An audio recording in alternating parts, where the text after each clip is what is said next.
mempelajari batasan spesies dalam evolusi. Yang pertama, teman-teman tahu tidak apa itu batasan spesies? Menurut Mallet tahun 2001, spesies dalam konsepnya adalah sekelompok perkembangbiakan alami suatu populasi yang terisolasi secara reproduksi dari kelompok lainnya. Spesies juga merupakan komunitas sejenis yang setiap individu mempunyai total variasi genetik yang tidak cocok dengan komunitas lain ketika bereproduksi. Selain itu, batasan spesies juga memiliki beberapa konsep spesies yang dikemukakan oleh Campbell tahun 2003 loh. Yuk kita simak. Yang pertama, konsep spesies biologis, yaitu kemampuan suatu anggota spesies untuk saling mengawini satu sama lain, tetapi tidak dengan anggota spesies yang lain. Yang kedua, berisi tentang konsep spesies morfologis, mengutamakan perbedaan anatomi yang dapat terukur antar spesies. Sebagian besar spesies yang diidentifikasi oleh para ahli taksonomi dikelompokkan menjadi spesies terpisah berdasarkan kriteria morfologi. Ketiga, yaitu konsep spesies kohesi, berfokus pada mekanisme yang mempertahankan spesiesnya sebagai bentuk fenotip tersendiri. Sebagai dasar penyatuan spesies, masing-masing spesies ditentukan oleh kelompok gen-gennya yang terpadu dan kumpulan adaptasinya. Selanjutnya, yang keempat, konsep spesies ekologi, mendefinisikan spesies pada tempat di mana mereka hidup dan apa yang mereka lakukan, dan bukan dari penampakannya. Konsep yang kelima yaitu konsep spesies evolusioner, menekankan spesies pada garis keturunan evolusi dan peran ekologis. Dan yang terakhir yaitu konsep spesiasi, pengenalan. Konsep ini menekankan pada proses adaptasi perkawinan yang telah menetap dalam suatu populasi karena individu sudah mengenali ciri-ciri tertentu dari pasangan kawin yang sesuai. Kemiripan antar organisme yang satu dengan organisme yang lain merekomendasikan bahwa semua spesies yang kita kenal berasal dari nenek moyang yang sama melalui proses divergen yang terjadi secara perlahan membentukkan spesies baru yang terbentuk dari spesies sebelumnya. Dalam kerangka evolusi disebut spesiasi. Spesiasi dapat berlangsung cepat dan lama hingga jutaan tahun. Populasi yang terdiri dari satu spesies menempati lokasi yang sama karena suatu hal populasi dapat terpisah dan masing-masing beradaptasi dengan lingkungan baru. Dengan berprosesnya waktu populasi yang terpisah tersebut, masing-masing berkembang menjadi spesies baru sehingga tidak dapat lagi melakukan perkawinan yang menghasilkan keturunan fertil. Baiklah, di sini saya akan membahas mengenai pengelompokan spesies. Nah, pengelompokan spesies ini terbagi menjadi 13 kelompok. Yang pertama adalah spesies tipologi. Spesies tipologi adalah kelompok organisme di mana individu adalah anggota spesies jika konformitas mereka terhadap sifat-sifat tertentu cukup memadai. Klaster variasi atau fenotip seperti ekor panjang, ekor pendek akan membedakan spesies. Namun sekarang yang kita tahu, fenotip yang berlainan tidak selalu berbeda jenisnya. Yang kedua adalah spesies morfologi. Spesies morfologi ini adalah suatu populasi atau kelompok populasi yang morfologinya berbeda dengan populasi lain. Seperti kita bisa tahu bahwa ayam dan itik memiliki paruh yang berbeda, serta itik memiliki selaput di kakinya. Namun konsep spesies ini banyak dikritik sebab perbedaan morfologi yang sangat mencolok malah dapat menunjukkan hubungan kekerabatan yang erat. Yang ketiga adalah spesies biologi atau isolasi. Nah, spesies biologi atau isolasi adalah sekumpulan populasi yang secara aktual atau potensial saling kawin. Yang keempat adalah spesies reproduksi atau biologi. Nah, spesies ini adalah dua organisme yang secara alamiah dapat bereproduksi dan menghasilkan anak yang fertil, jantan, dan betina. organisme yang dapat bereproduksi, namun hampir selalu menghasilkan keturunan hibrid infertil setidaknya pada satu jenis kelamin, seperti bagal, hini, atau katalo. F1 jantan tidak dianggap spesies yang sama. Yang kelima adalah spesies pengenalan. Nah, spesies pengenalan ini berdasarkan sistem reproduksi yang sama, termasuk perilaku kawin. Nah, konsep ini diperkenalkan oleh Hook E. H. Patterson. Yang selanjutnya adalah spesies pengenalan kawin. Nah, spesies pengenalan kawin ini adalah sekelompok organisme yang mengenal satu sama lain sebagai pasangan kawin yang potensial. Namun, konsep ini hanya berlaku pada organisme yang bereproduksi secara seksual. Lalu ada spesies evolusi atau spesies darwinisme. Nah, spesies ini adalah sekelompok organisme yang berbagi moyang atau suatu silsilah yang mempertahankan integritasnya terhadap silsilah lain dalam suatu ruang dan waktu. Pada beberapa titik dalam perjalanan kelompok semacam ini, anggota dapat memisah dari populasi utama dan membentuk suatu subspesies atau suatu proses yang akhirnya akan berujung pada spesies baru yang penuh jika isolasi tetap dipertahankan.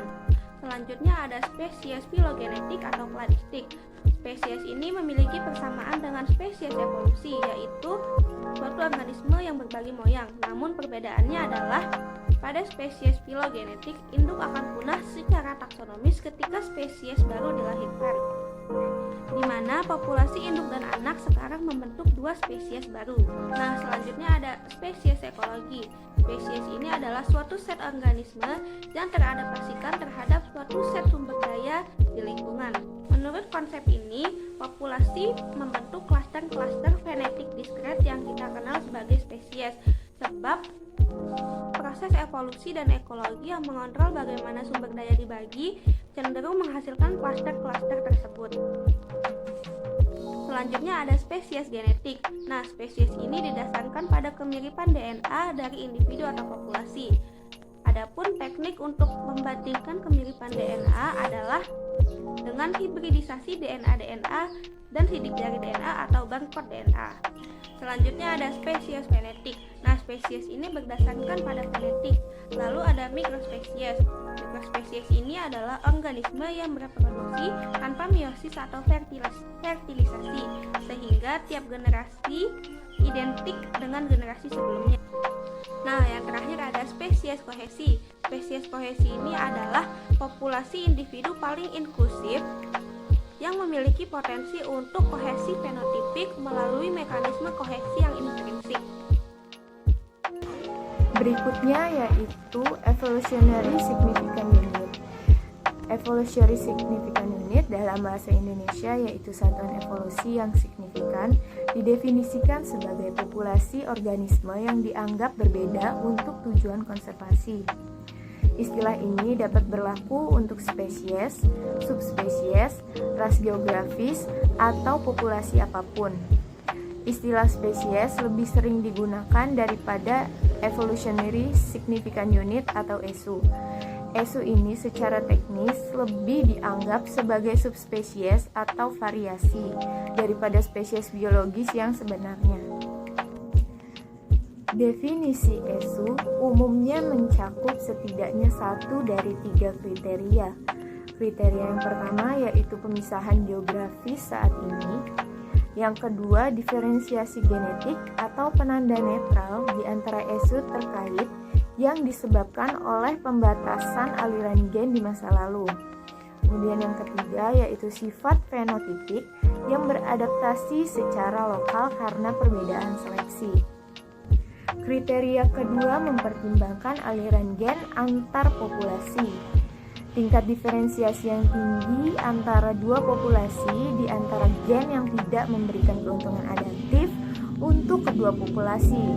Hal tersebut disebut dengan penanda netral, yang artinya menandakan bahwa kurangnya aliran gen, menunjukkan bahwa pergeseran acak telah terjadi dalam isolasi dari populasi lain.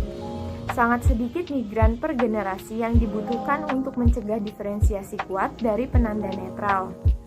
Bahkan 1 migran per generasi mungkin cukup untuk penanda netral untuk menunjukkan aliran gen antar populasi. sehingga sulit untuk membedakan populasi melalui penanda netral. Kriteria yang ketiga, tidak mempertimbangkan penanda genetik netral, melainkan melihat sifat-sifat populasi yang diadaptasi secara lokal. Eksperimen transplantasi timbal balik diperlukan untuk menguji diferensiasi genetik untuk sifat fenotipik dan perbedaan dalam gradien seleksi di seluruh habitat.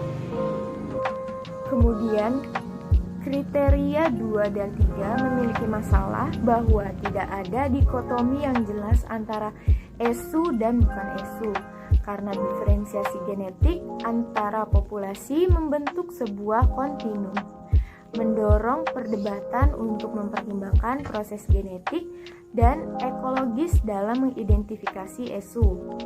Karena pendekatan yang berbeda untuk menunjuk ESU masing-masing memiliki manfaatnya dan kebutuhan, serta bentuk resep manajemen dapat bervariasi di seluruh konteks. Beberapa mendukung pendekatan adaptif untuk identifikasi ESU, misalnya menyarankan pertimbangan aspek dari berbagai metode penemuan. Untuk vertebrata, konsep yang dipakai adalah konsep spesies biologi atau disingkat dengan BSC, dan sampai tingkat tertentu yaitu konsep spesies filogenetik atau disingkat dengan PSC. Perbedaan antara BSC dan PSC yang pertama adalah BSC mendefinisikan spesies dalam manifestasi sejarah evolusi. Kemudian perbedaan yang kedua yaitu PSC mendefinisikan spesies sebagai manifestasi dari potensi evolusi. Jadi spesies PSC sudah terbentuk saat silsilah evolusi sudah memisah. Sedangkan spesies BSC baru mulai ada saat spesies benar-benar dalam memisah sempurna. Itulah tadi penjelasan mengenai batasan spesies dalam evolusi dan pengelompokannya serta Evolutionary Significant Unit atau ESU. Semoga penjelasan yang kami berikan dapat bermanfaat bagi teman-teman semua. Saya akhiri. Wassalamualaikum warahmatullahi wabarakatuh.